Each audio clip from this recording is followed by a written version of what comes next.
Today's video, we're going to be discussing how coronavirus affected my season, my first season as a professional. The way we're going to be doing that is I'm going to be trying to make a timeline of events for y'all to understand how things progress and how quickly it progressed for our team, for me personally, and also for the country of Spain.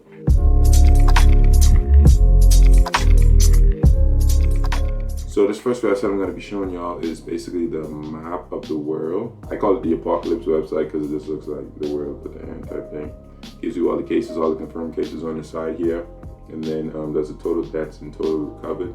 As you can see, Spain is number 2 in the world right now with 161,852 confirmed cases. I started off using this website, but now I moved on to another website, which is right here. As you can see, the daily deaths in Spain, we already reached our peak on April 3rd, which is 961, and now we are slowly but surely just coming down now.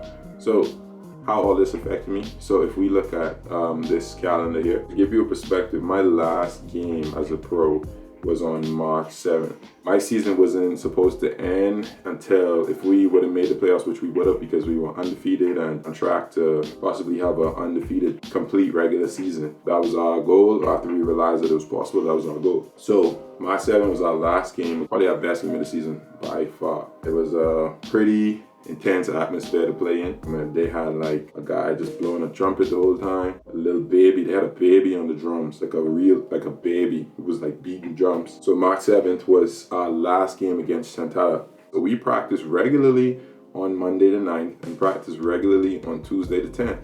Now, they're talking about a suspension. So at that time, we were already like looking at other countries like Italy. Italy had already been going through what they were going through. And we were saying it's only a matter of time for us. We were already not so convinced that it was only a suspension. We were already convinced that the season probably was going to be canceled. We started making plans to try to get out of the country just in case we got stuck. And as you know, I got stuck. If you want to check that video out, I'll put the card right up there for you to check that out. So what is good to know is that the curve is flattening.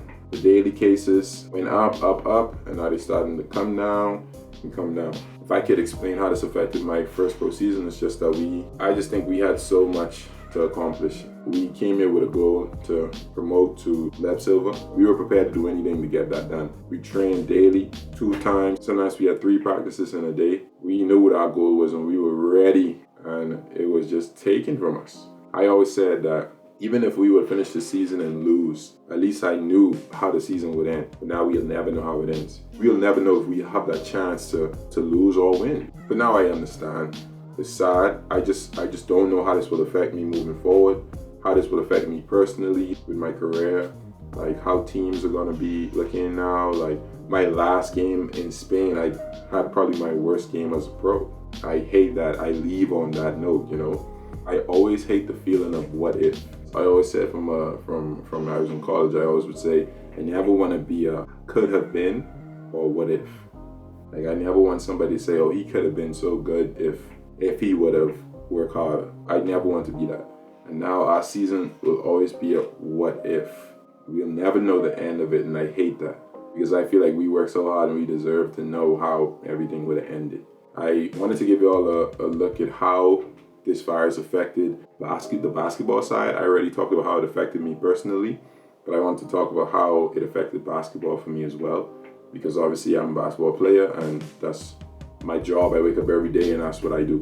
That's going to be the end of this video. Make sure to like, share, and subscribe to my channel for more content. I'm trying to do at least 1 video a week right now, just to get my feet in the door and start to get going with this YouTube stuff.